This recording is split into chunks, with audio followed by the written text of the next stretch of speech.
안녕하세요. 제 인생에 달라붙은 기생충 무리를 박멸시킨 40대 여자입니다. 지금껏 살며 제가 저지른 가장 큰 실수는 고마움은 일절 알지 못한 채 빌붙는 법밖에 모르는 무리를 가족으로 맞이했다는 거였어요. 그런 제 자신이 바보 같아 잠시 자괴감에 빠진 적도 있었죠. 하지만 언젠가 인터넷에서 본 글귀에서 이러더군요. 인생은 모두 실수를 저지르고 실수를 고쳐나가는 과정의 반복이라고 말입니다. 그 글귀를 보자 내가 열심히 인생을 살아나가고 있구나 하는 위안이 들더라고요.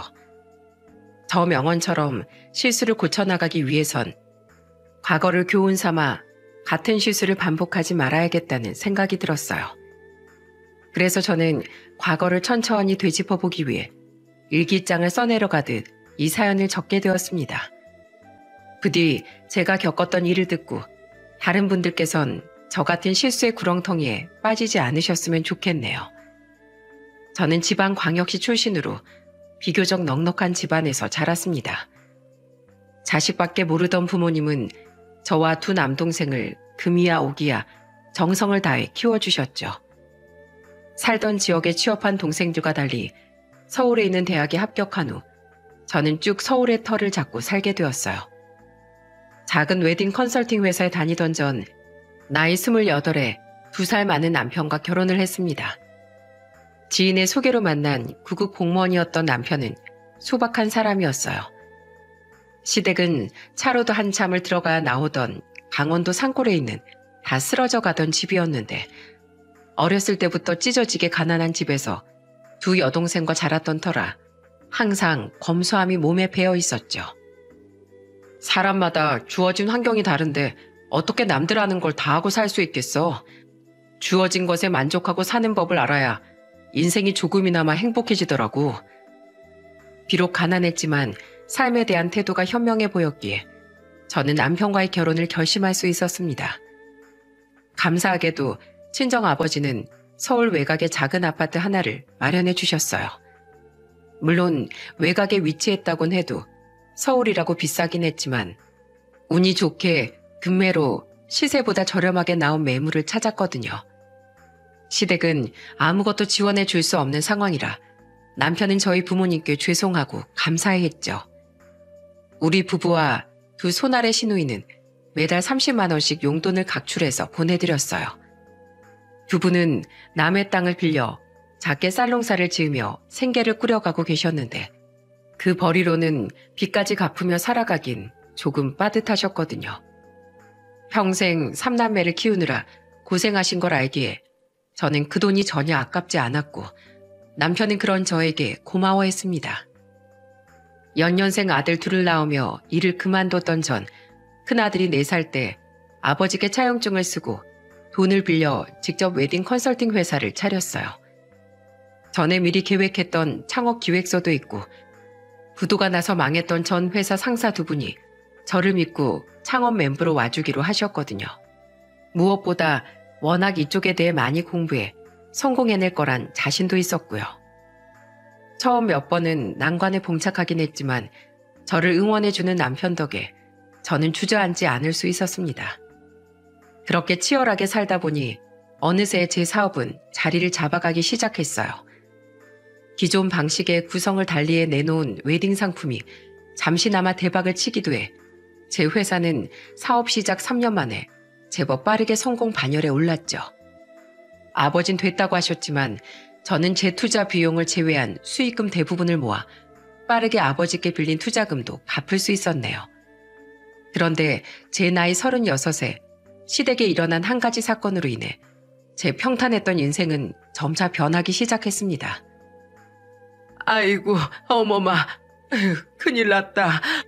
우리 집이 온데간데 없이 폭삭 주저앉았어. 네? 그게 무슨 말씀이세요, 어머님? 우선 진정하시고 천천히 이야기해보세요. 그건 바로 태풍으로 인한 산사태가 시부모님의 집을 덮쳤다는 엄청난 비보였어요. 산사태 규모가 크진 않았지만 산 가까운 곳에 집이 위치해 있던 시부모님은 한순간 집을 잃게 되고 말았던 거예요.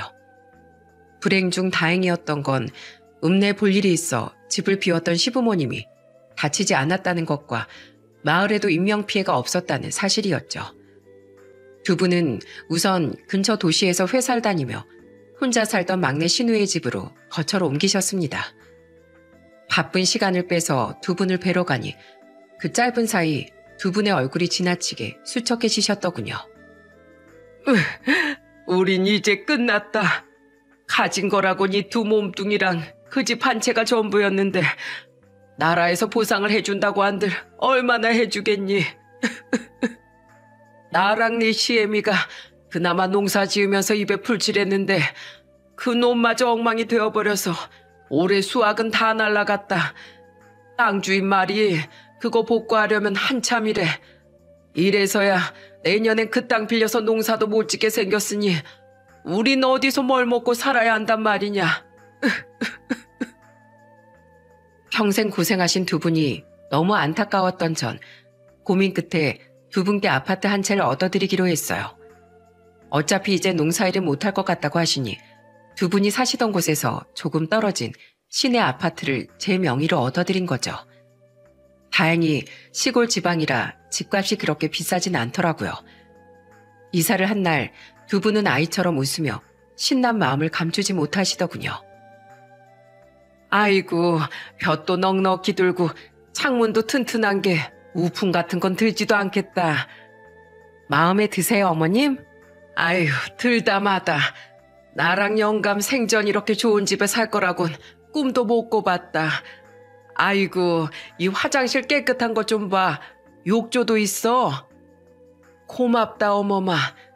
내가 이런 아파트 사는 친구놈들 집에 놀러가 봤을 때 내심 속으로 얼마나 부러웠는지 모른다. 우리가 사업 성공한 며느리 덕에 이런 호사를 다 누리는구나.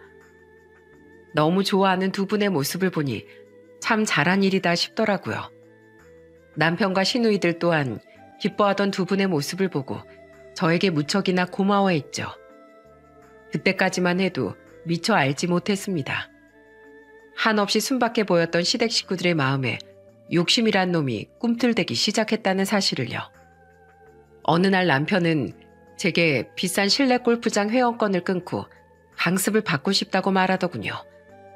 공무원도 성공하려면 미리미리 비즈니스용 골프를 배워놔야 하고 또 그런 곳에 얼굴을 자주 비춰야 인맥도 생긴다면서요. 처음엔 그 정도 취미야 할 수 있는 거지 싶어 놔뒀는데 남편은 점점 몇백이 넘는 골프용품을 사들이고 연습장에서 알게 된 모임을 쫓아다니며 제 카드로 비싼 술을 펑펑 사대곤 하더라고요. 게다가 한 번은 저와 상의도 없이 7천만 원짜리 새 차를 뽑아오기도 했죠. 제가 화를 내니 그제야 남편은 본심을 드러냈습니다. 솔직히 그깟 차량 골프용품 몇 개 사는 거 당신 벌이엔 간에 기별도 안 가는 액수잖아. 안 그래? 그러니까 그 비싼 아파트도 우리 부모님한테 턱턱 사드린 거잖아. 뭐? 내가 무슨 아파트를 턱턱 사드려? 당신 부모님 일이니까 나도 큰마음 먹고 마련해 드린 집인데 당신 예전엔 가진 거에 만족하면서 살아야 행복하다고 하지 않았어? 왜 이렇게 변했어? 가진 거에 만족하면서 살고 있잖아. 내 돈이 당신 돈이고 당신 돈이 내 돈이지. 안 그래?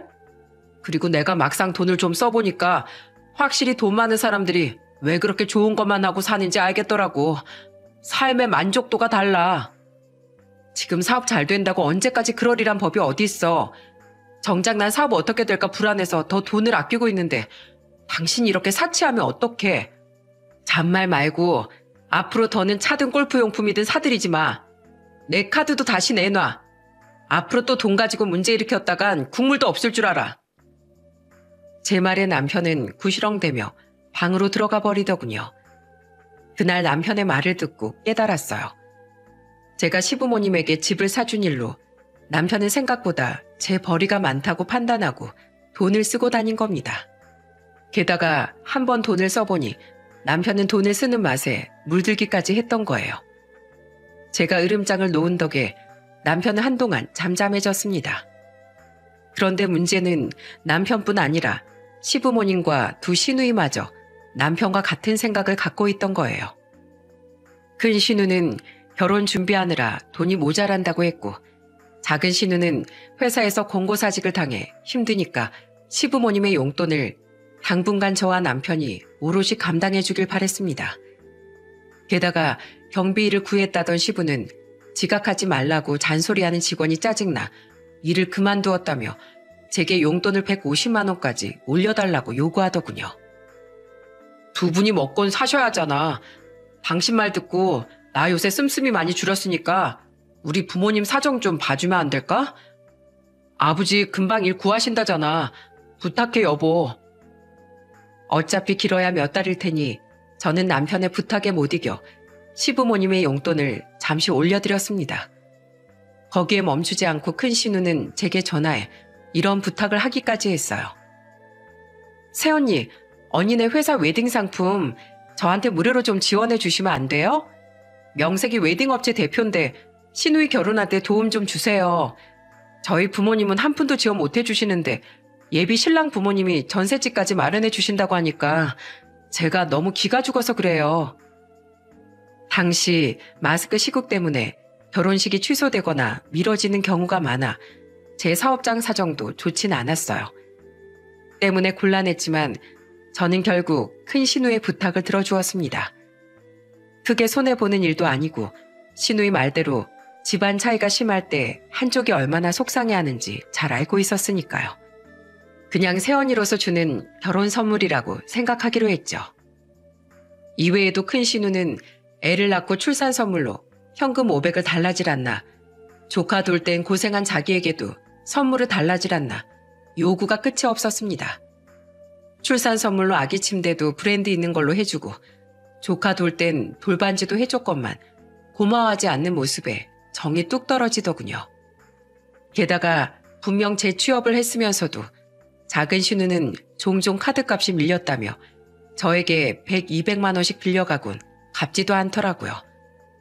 곧 일자리를 구할 거라던 시부는 일자리를 구하긴커녕 매번 몸이 아프다, 일이 안 구해진다는 핑계만을 늘어놓았죠. 결국 어느 해의 시모 생일날 저는 또 돈돈거리는 신우들에게 화가 폭발하고 말았습니다. 다들 그만 좀 하세요. 다들 저한테 돈 맡겨놓은 거예요? 어머님, 아버님 용돈은 다 저한테 떠넘겼으면서 고마워하시지 못할 망정 왜 저만 보면 돈 얘기 못해서 안달이시냐고요. 여보, 그만해. 당신 돈도 잘 벌면서 애들한테 너무 박하다. 신우이도 가족인데 좀 챙겨줄 수 있는 거지. 처가의 장인 장모님은 종종 여행도 보내드리고 선물도 자주 해드리고 하면서 어머님, 아버님께는 매달 그 큰돈을 용돈으로 드리잖아. 때 되면 원하시는 선물도 다 사드리고 가고 싶다던 해외여행도 보내드리고 내가 친정에 비해 더하면 더했지 못한 게 대체 뭐야? 아가씨들한테 오늘은 꼭 한마디 해야겠어요. 제가 돈을 잘 벌든 못 벌든 가족으로서 조금 챙길 순 있지만 제 돈이 아가씨들 돈은 아니에요. 그동안은 제가 우리 애들 아빠 동생들이기도 하고 제 가족이기도 하니까 야금야금 아가씨들이 빌려달라는 돈도 해줬었는데 이젠 끝이에요. 저한테 빌려간 돈 다 갚기 전엔 저 앞으로 100원도 못 빌려드려요. 아시겠어요? 그동안 일 때문에 머리 아픈 일이 한두 가지가 아니라 괜한 분란을 피하고자 가만히 있었더니 더는 안 되겠더라고요. 결국 폭발한 저에게 기가 차게도 호통을 친 건 다름 아닌 시모였습니다. 이해, 너 말 한 번 웃기게 한다. 그동안은 너한테 고맙기도 하고 미안하기도 해서 참았는데 듣자 하니까 돈은 무슨 너 혼자 버니? 우리 아들도 같이 버는 돈이잖아. 언제 위태로워질지 모르는 게 사업 아니냐? 그에 비해 공무원인 우리 아들 직업이 얼마나 안정적이야. 때 되면 월급 오르지 철밥통이지. 은퇴하면 연금도 나오는데 너 지금 네 벌이만 믿고 그렇게 기고만장하면 안 된다. 평생 고생하면서 키워놓은 아들이 가족한테 이제라도 잘 좀 하고 싶다는데 돈 좀 더 번다고 그걸 못하게 해? 너 그거 한참 잘못 생각하는 거야. 완전 유세 떠는 거라고. 유세요? 어머님, 말씀 그렇게 서운하게 하는 거 아니에요. 제가 그동안 시댁 식구들한테 잘하려고 얼마나 노력했는데 말씀을 그렇게 하세요. 이 기고만장함이 하늘까지 닿을 기세니까 하는 말이다. 너 설마 집에서도 돈 가지고 우리 아들 길을 그렇게 팍 누르고 사는 건 아니지? 우리가 교원이를 얼마나 귀하게 키웠는데 우린 그 꼴 절대 못 본다. 여자란 자고로 남편 말에 복종하고 집안일도 야무지게 해내야 하는 거야. 돈 좀 번다고 남편 시댁 식구 어려운 줄 모르고 까불긴. 시부 또한 옆에서 팔짱을 끼고 앉아 혀를 차며 저를 노려보고 있더라고요. 기가 찼습니다. 제가 고마움도 모르는 이런 사람들에게 그동안 돈을 퍼다 줬다는 사실이 후회스러웠죠. 더 이상 이 집안의 호구가 되고 싶지 않았어요. 저는 남편과 시댁 식구들에게 수화 붙인 채 애들 손을 잡고 그 집을 나와버렸습니다. 그래요? 그럼 제가 이제부터 돈 가진 유세가 뭔지 똑똑히 보여드릴게요. 두 분한테 여태 드리던 용돈 앞으로는 10원 한 장도 없을 거예요. 어차피 생활비는 제 돈에서 빠져나가니 제 남편한테도 앞으로 일절 돈 안 줄 거니까 어디 아가씨들까지 셋이서 본인들 부모님 부양 잘 한번 해보세요. 아휴, 저 봐라. 끝까지 돈을 무기로 휘두르 대는 꼴하곤. 그깟 돈 아범한테 받으면 그만이야. 너 우리 앞에 무릎 꿇고 싹싹 빌기 전까진 이 집에 발도 못 붙일 줄 알아라. 그동안 제가 당연하다는 듯 잘해줬으니 시모는 아마 며느리인 제가 조만간 자기들한테 납작 엎드릴 거라고 착각한 모양이더군요. 예전엔 그렇게 고마운 며느리라며 떠받들어 주더니 돈맛을 보자 탐욕도 부려야겠고 거기다가 자식들 자존심은 챙겨주고 싶은 욕심이 시부모를 그렇게 변하게 만든 것 같더군요. 사실 이곳에 다 적지 못했어도 그동안 남들이 다 가보는 해외여행 한번 가보고 싶다. 남들 다 가지고 있다던 명품백 한번 들어보고 싶다. 명품 시계 하나만 가져보면 소원이 없겠다는 둥 시부모의 불쌍한 척을 겸비한 돈 요구를 몇 번이나 들어줬었거든요. 무리한 요구인 건 알았지만 평생 일하랴 자식 키우랴 없는 살림에 고생한 두 분의 보상 심리가 작용했다고 생각해 자식된 마음으로 해드렸던 것들인데 저에게 고마운 마음 하나 없을 거라곤 미처 상상도 못했었죠. 마음 같아선 당장 남편과도 갈라서고 싶었지만 애들을 생각해서 이혼만은 꾹 참았습니다. 그 뒤 몇 개월간 저는 시댁에 일절 발걸음하지 않았어요. 제게 화가 났다고 시위하는 건지 시부모 또한 제게 연락을 하지 않았는데 오히려 못 견디고 제게 전화를 해댄 건 시누이들이더군요. 새언니, 제발 그만 화 좀 푸세요. 저희 남편은 새언니가 그동안 저희 집에 잘해줘서 사실 저희 부모님한테 재산 한 푼 없다는 거 꿈에도 몰라요. 평범한 집안이라고 제가 거짓말했었단 말이에요. 저 지금 일도 안 하는데 생활비에서 어떻게 50씩 몰래 부모님한테 드려요. 제발 저 좀 봐주세요. 싫어요.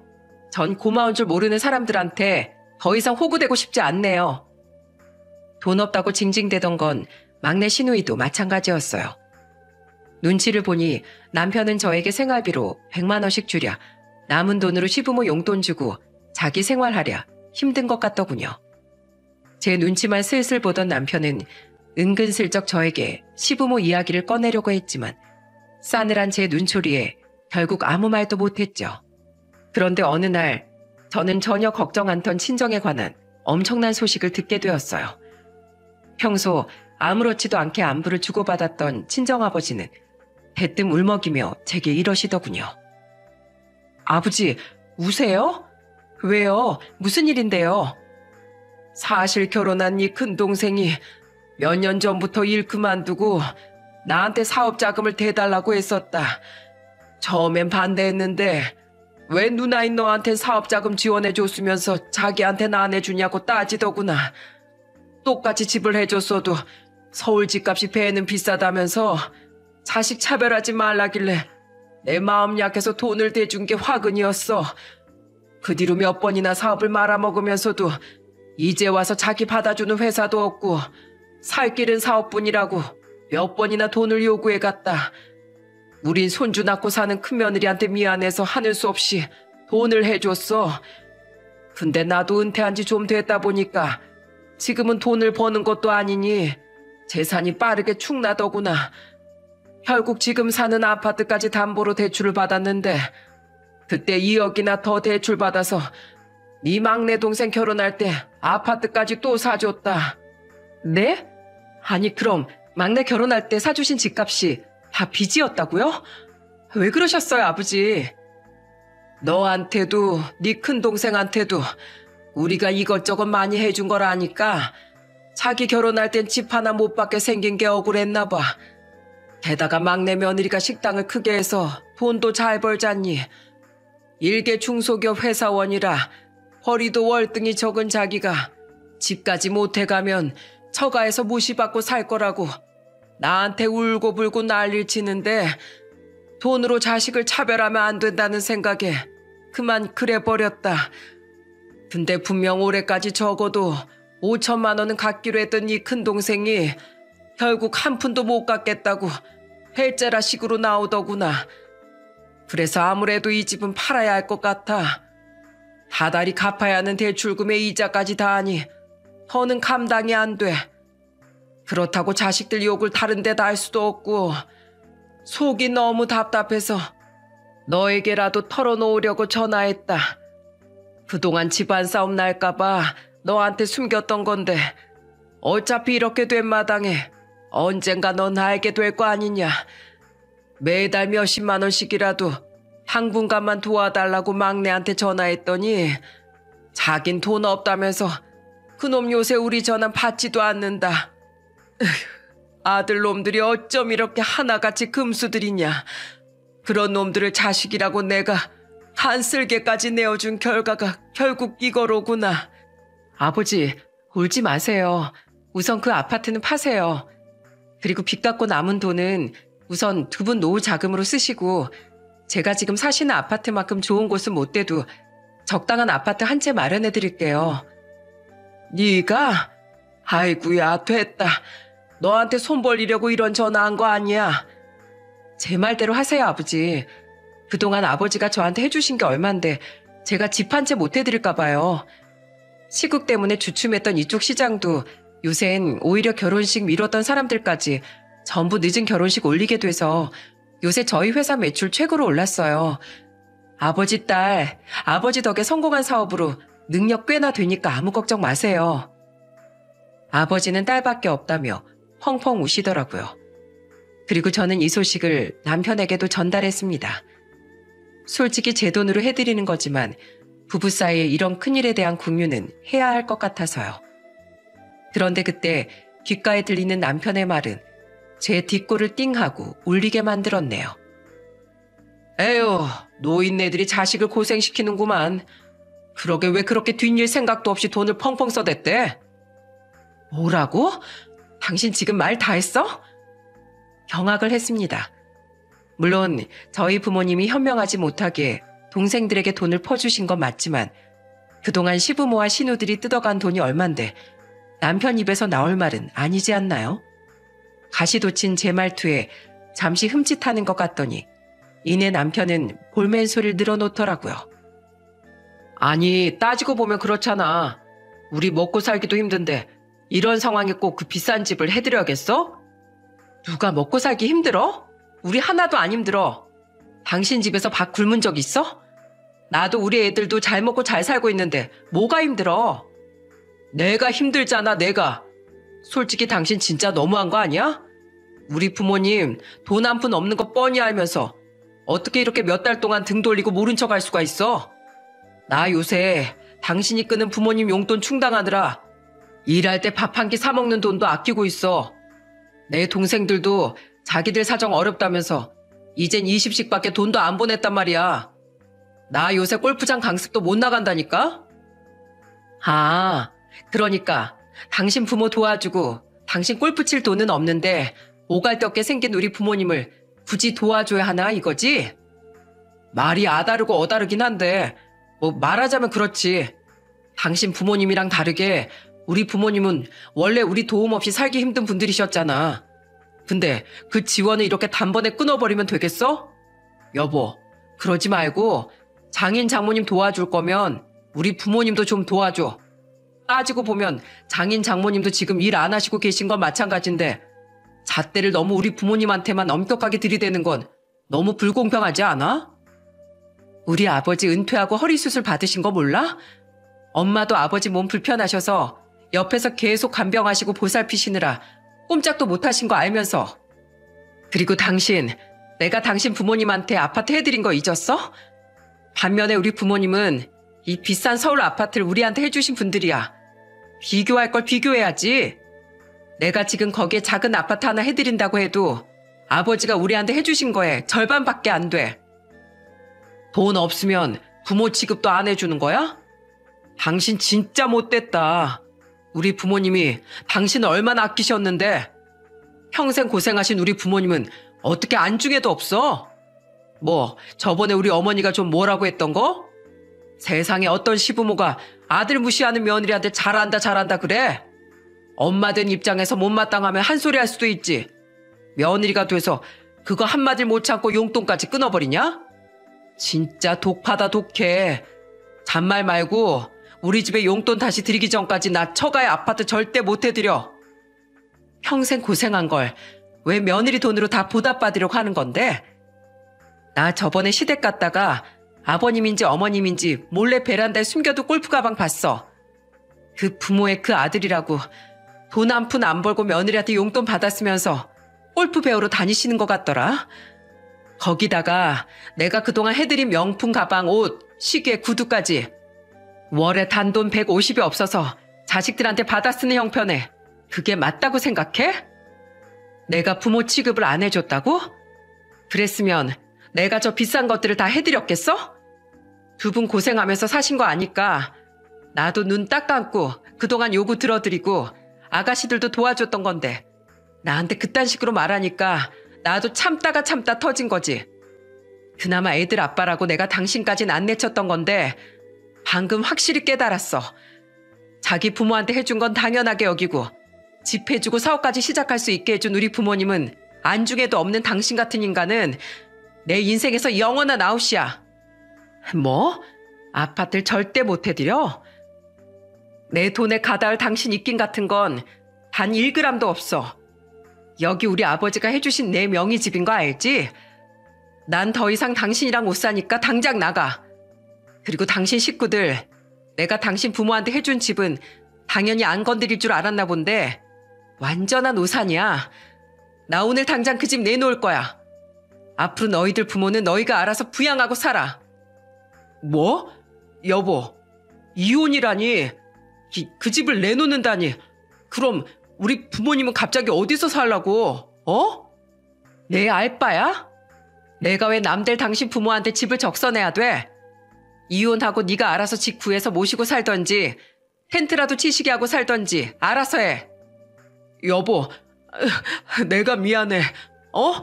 내가 요새 부모님 용돈 드리느라 사는 게 빠듯해서 잠깐 미쳤었나 봐. 장인 장모님 집 해드려. 아니, 아예 우리가 모시고 살까? 우리 부모님 용돈 아예 안 드려도 돼. 그러니까 이 엄마는, 그리고 우리 부모님 집만은 건들지 말자. 사람으로서 주거 공간을 빼앗는 건 도리가 아니지. 한참을 싸우다 보니 이놈은 아예 글렀다 싶더라고요. 차라리 남편을 포함한 거머리 같은 그 집 식구들과 영원히 작별하는 게 제 인생에도 애들 인생에도 훨씬 낫겠다 싶어 이혼을 선언했죠. 그러자 그제야 남편은 큰일 났음을 깨달았는지 제게 두 손을 싹싹 비비며 빌기 시작하더군요. 하지만 이미 제 마음은 차게 식다 못해 얼음장처럼 단단해진 뒤였어요. 도리? 사람으로서 가장 기본적인 도리가 뭔지 아냐? 고마움과 미안함을 잊지 않는 거야. 먼저 그 도리를 저버린 너랑 네 가족한테 내가 왜 도리를 지켜야 돼? 이제 남남이 될 사이인데. 당신 이 집에서 당장 안 나가면 나 당신 일하는 일터에 당신 가족들이 나한테 한 뻔뻔한 행동에 대해 다 까발릴 거야. 알았어? 그게 뭐, 우리가 뭐 당신한테 돈 좀 받아 쓴 거 말고 잘못한 게 있어? 법적으로 문제될 거 있냐고. 없지. 근데 공무원은 평판도 엄청 중요한 거 아니야? 불법은 아니어도 당신 가족이 그동안 한 행동, 고의 인맥 좀 만들어 보겠다고 능력도 안 되는 골프 내 돈으로 배우러 다니고 이곳저곳 모임에 깔짝댔던 당신 행동, 그거 다 알려지면 당신 직장에서 얼굴이나 들고 다닐 수 있겠어? 난 무서울 거 없어. 명예훼손으로 신고할 테면 해. 근데 난 할 거야. 그리고 당신한테 이혼 소송도 걸 거야. 당신이랑 당신 가족이랑 기생충들 이젠 지긋지긋하니까. 어디 직장에서 개망신 당하고 싶으면 버텨봐. 그날 남편은 울기도 하고 제게 화도 내보면서 집에서 안 나가려고 발악을 하더군요. 그럼에도 불구하고 제 태도가 강경하자 하는 수 없이 남편은 간단한 짐을 싸들고 고개를 푹 숙인 채 집을 나가더군요. 자기도 직장에 알려지면 창피한 일인 것 정도는 알았던 거죠. 저는 겁먹은 애들을 달래며 안심시켜 주었습니다. 미안해 우리 아들들. 오늘만 엄마 좀 이해해 줄래? 너희들도 가끔 친구들이랑 다투지? 어른들도 화가 나고 의견이 안 맞으면 이렇게 다투기도 하는 거야. 그리고 마음이 안 맞으면 엄마 아빠처럼 부부에서 남남이 되기도 해. 근데 그건 나쁜 일이 아니라 서로의 더 나은 행복을 찾아가기 위한 여정이란다. 나중에 너희가 더 크면 엄마가 더 자세히 설명해 줄게. 엄마가 행복하려고 아빠가 집을 나간 거예요? 그럼 우린 괜찮아요. 우린 엄마가 행복해지셨으면 좋겠어요. 엄마 요즘 맨날 인상만 쓰고 계시잖아요. 애들의 말이 얼마나 고마웠는지 모릅니다. 그런 애들을 위해서라도 약해지면 안 된다고 생각했죠. 그 뒤 저는 전화로 부동산의 시댁을 내놨습니다. 위치가 좋고 그 지역에서 인기 있는 아파트여서 그런지 다음날 바로 부동산에서 방을 보러 다니는 사람들을 데리고 시댁에 갔던 모양이더군요. 그날 점심시간에 득달같이 시모에게서 전화가 온 걸 보면 말입니다. 예 어머마. 지금 부동산에서 집 보고 갔다. 이게 무슨 일이니? 어? 설마 너 이 집 내놨어? 네, 애들 아빠한테 못 들으셨어요? 못 들었어. 어머마, 너 아직도 우리한테 기분 상해 있니? 그렇다면 어른스럽게 그냥 내가 먼저 사과하마. 그래, 그날은 내가 말이 좀 심했어. 그렇다고 늙은 시부모를 집에서 갑자기 내쫓는 게 말이 되냐? 너 사람들이 보면 천벌받을 며느리라고 손가락질 당해. 아, 저 애들 아빠랑 이혼하기로 했어요. 애들 아빠 집 나갔고 끝까지 이혼 안 한다고 하면 소송 걸려고요. 그래서 저 아침에 회사 바로 안 가고 변호사 상담도 받고 왔어요. 이혼이라고? 아이고 어머마, 너희 싸웠냐? 아무리 그래도 그렇지. 애들도 아직 어린데 이혼은 무슨 이혼이야? 나랑 네 시애비 때문이라면 앞으로 우리 너한테 생활비 말곤 일절 뭐 해달라고 요구 안 하마. 네 시누이들이 돈 빌려달라고 하는 것도 우리가 전부 못하게 하마. 그러니까 우선 부동산에 이 집 내놓은 것부터 취소하고 아범이랑도 얘기 좀 잘해서 화해해봐라. 결혼이라는 게 일륜지 대사인데 이렇게 쉽게 갈라서고 말고 결정할 게 아니잖아. 저도 쉽게 결정한 거 아니에요. 근데 자기 부모한테 집 해주고 용돈 주고 명품이든 뭐든 다 사주는 건 당연하게 여기면서 그동안 도움 주셨던 저희 부모님 힘들 때 집 해드리는 건 절대 안 된다는 사람이랑 제가 왜 살아야 되죠? 부모님이 절 낳아주셨으니까 제가 지랑 결혼도 한 거지 부모님 위에 지가 있나요? 진짜 어이가 없어서. 어머님이 그러셨죠? 벌이도 안정적이고 연금도 턱턱 나올 남편 앞에서 고작 사업하는 저 같은 게 기고만장하지 말라고요. 사업하는 며느리는 돈 가지고 유세 부릴 일 없게 작별 인사 해드릴 테니까 그 잘난 공무원 아들 데리고 잘 한번 살아보세요. 근데 그거 아세요? 요즘 제 벌이가 어머님 아들 벌이 10배는 되는 거. 그럼 이사 준비 잘하세요. 그 뒤 시모와 시부가 번갈아 가며 제게 전화를 해댔지만 저는 전화를 받지 않았습니다. 어차피 받아봐야 뻔한 말들 뿐일 테니까요. 시부모에게 연락을 받은 건지 한창 일할 시간이던 남편에게도 전화가 걸려오더라고요. 당신 미쳤어? 이렇게 바로 우리 부모님 집을 내놨다고? 지금 우리 부모님 울고불고 난리 나셨어. 이렇게 나온다 이거지? 내가 어젠 당신 겁박 때문에 우선 나오긴 했는데 나 이렇게 순순히 이혼 못 해줘. 당신 회사 그렇게 큰 데는 남편이 내 지분도 있다고. 알아? 그럼 쉽게 소송으로 가면 되겠네. 그리고 당신 부모 살 곳은 당신이 빨리 알아봐야 할 거야. 집 못 뺀다고 하면 사람 들어오는 날짜 맞춰서 내가 이사진 컨테이너 업체에 다 맡겨버릴 거거든. 물론 당신 짐도 마찬가지니까 거처가 정해지면 주소 보내. 짐 빨리 빼버리게. 아니면 다 버려버릴 거야. 두 시누이라고 가만히 있었겠습니까? 당장 용돈도 보내기 싫은데 부모 거처까지 신경 써야 할 판이 되니 발등에 불 떨어진 듯 미친 듯이 전화가 오더라고요. 전화를 무시하던 전 아예 그들의 번호를 차단해버렸어요. 이혼하는데 시누이들과 대화할 일이 필요한 것도 아니고 받아봐야 징징거리기만 할 게 뻔했으니까요. 며칠 뒤엔 저희 집 앞에 찾아오기까지 했는데 저는 집 밖에 나가보지도 않고 경찰을 불러 그 둘을 쫓아버렸네요. 그런데 시누이들을 쫓아내자 이번에 시부모가 저희 집을 찾아왔더라고요. 하필 퇴근길에 딱 마주쳐버려 저는 시부모와 얼굴을 마주해야 했습니다. 시부모는 절 보자마자 황급히 달려와 제 팔을 잡고 매달리더군요. 어머마, 나랑 네 시애미랑 뒤늦게 생각해보니까 네 마음이 충분히 상할 만하더구나. 그래서 우리가 네 마음 풀어주려고 그 먼 거리를 이렇게 달려왔다. 어머마, 우리가 원하고 없이 살다가 갑자기 좋은 곳에 살고 너한테 대접도 받게 되니까 잠깐 정신이 나갔었나 보다. 우리가 우리 잘못 용서하고 너한테 이렇게 정식으로 사과하마. 그래 어머마, 에휴, 요즘 계속 사람들이 집 보러 오는데 나 무서워 죽겠다. 솔직히 나 다시 옛날처럼 다 쓰러져가는 집에서 살기 싫다. 그리고 그 집마저 지을 돈도 우리 수중에 없어. 여기 네가 사줬던 명품 가방, 옷, 시계 죄다 가져왔어. 이거 전부 돌려줄 테니까 우리 최소한 사람답게 살 수만 있게 해다오. 우린 가족이잖니. 가족끼리 이렇게 야박하게 굴지 말자꾸나. 사람이 화장실 들어갈 때 나올 때 다르다고.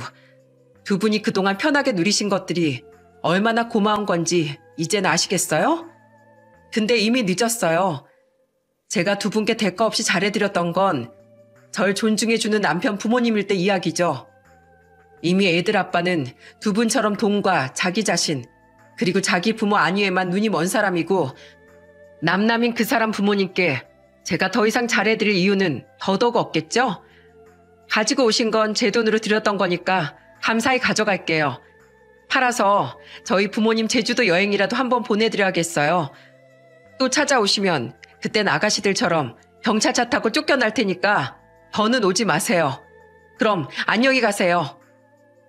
너무 냉정한 제 태도에 놀랐는지 시부모는 제 뒤를 쫓아 들어올 생각도 못하더라고요. 그 뒤 저는 이혼 소송을 시작했고 짐을 찾겠다는 핑계로 집에 쳐들어온 남편에 의해 한바탕 소란이 일기도 했지만 마침 저희 집에 올라와 계시던 친정아버지가 그놈의 골프채를 집어들고 아작을 내버리려 하시는 통에 그놈은 주랭랑을 치고 말았습니다. 이후 그놈은 제게 웬 빌라 주소 하나를 보냈고 저는 망설임 없이 그곳으로 그놈의 짐을 전부 보내버렸네요. 시기를 보니 모텔을 전전했을 남편이 빌라를 구한 시기는 시부모의 집에 새 입주자가 들어갔던 시기와 맞물리더군요. 아마 길바닥에 나앉을 시부모를 모시려 급하게 집을 구한 것 같았죠.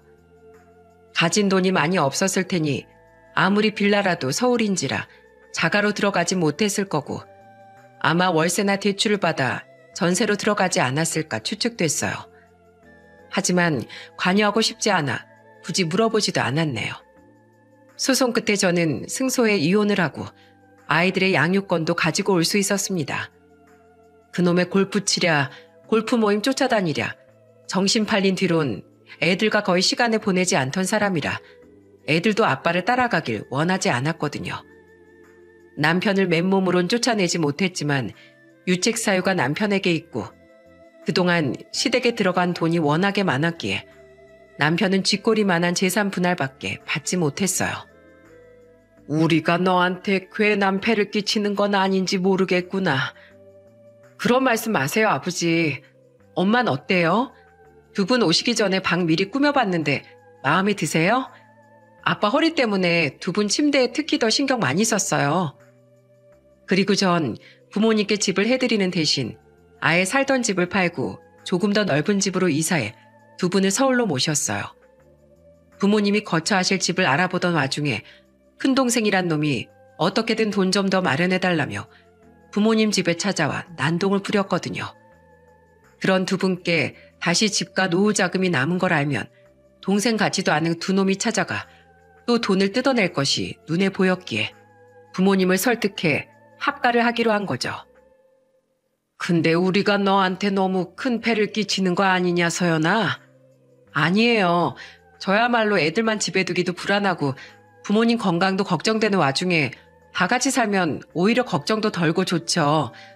무엇보다 항상 옆에서 엄마 아버지를 지켜볼 수 있잖아요. 아휴, 이게 얼마 만에 우리 엄마 아버지랑 같이 사는 거야. 딸 고서연 너무 행복해서 날아갈 것 같습니다. 그놈을 제 인생에서 쫓아내버린 그날 이후 1년 반 정도 지난 지금 저는 전보다 딱 2배로 행복한 삶을 살고 있습니다.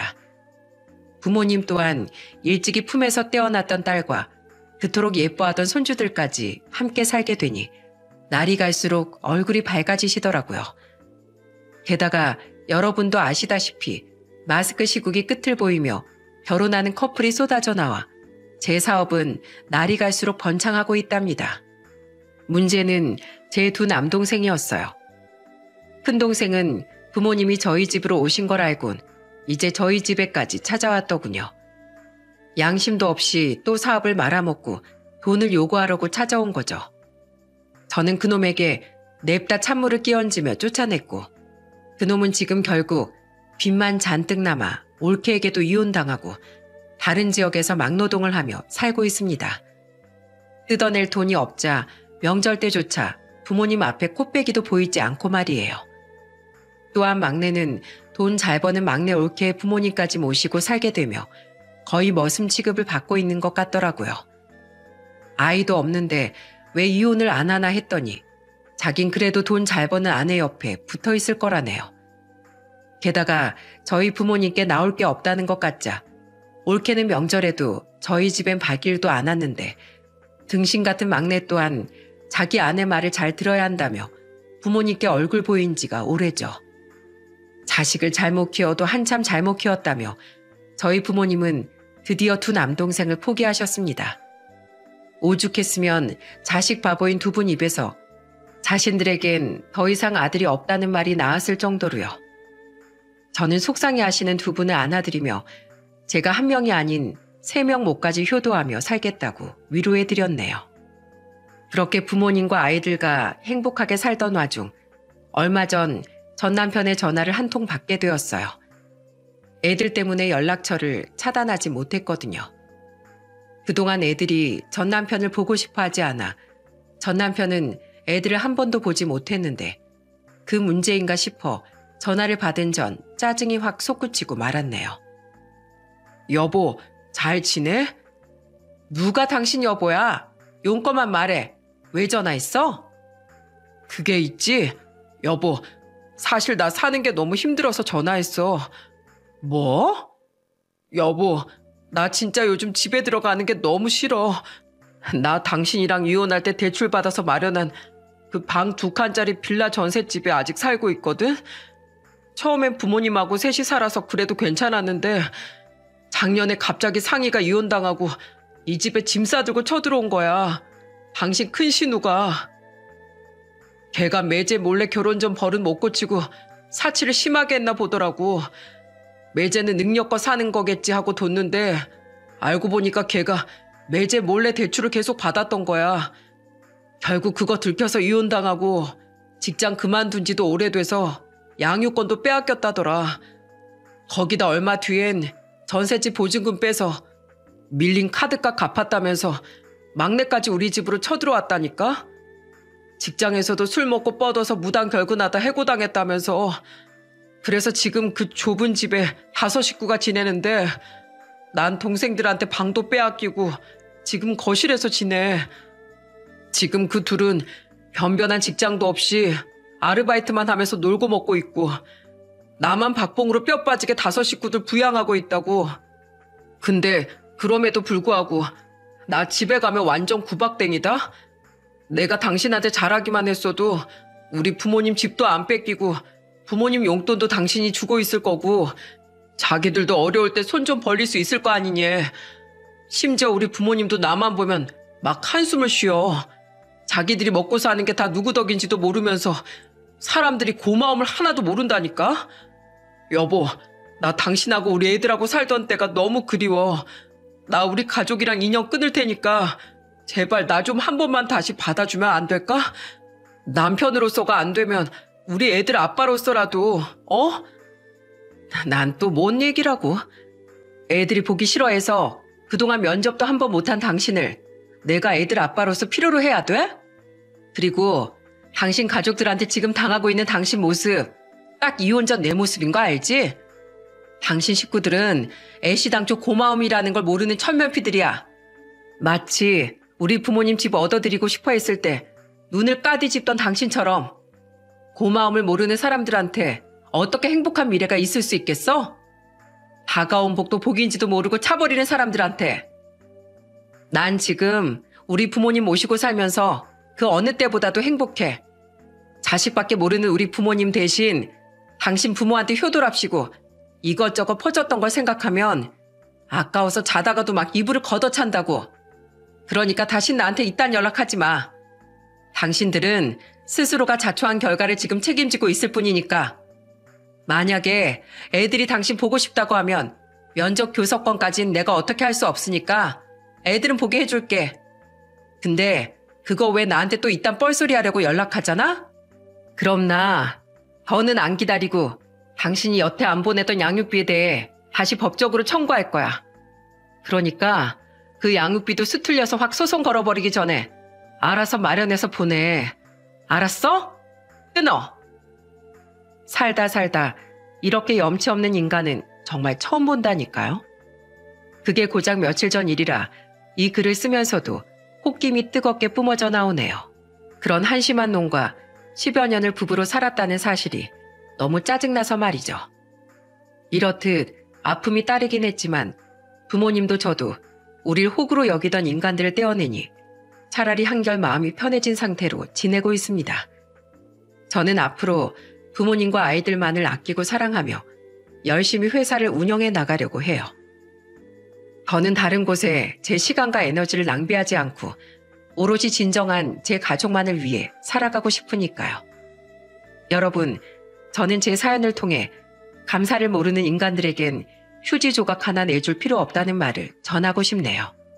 감사할 줄 모르는 제 동생들, 그리고 제 전 시댁 식구들 같은 사람들은 휴지 조각을 내어주면 이내 휴지 하나를 통째로 요구할 것이고 그 뒤엔 아예 화장실을 내놓으라고 멱살을 잡을 기생충 같은 사람들이니까요. 그러니 여러분은 저처럼 잘못된 선택에 대한 실수를 뒤늦게 후회하지 마시고 저보다 현명하게 사람 보는 눈을 기르셨으면 좋겠습니다. 실수를 바로 잡아나가는 게 인생이라지만 이런 기생충에게 낭비하기엔 여러분의 시간은 너무 소중하니까요. 앞으로 저희 가족에게 찾아온 행복만큼 여러분 또한 행복하시길 바라며 이만 사연을 마치겠습니다. 감사합니다.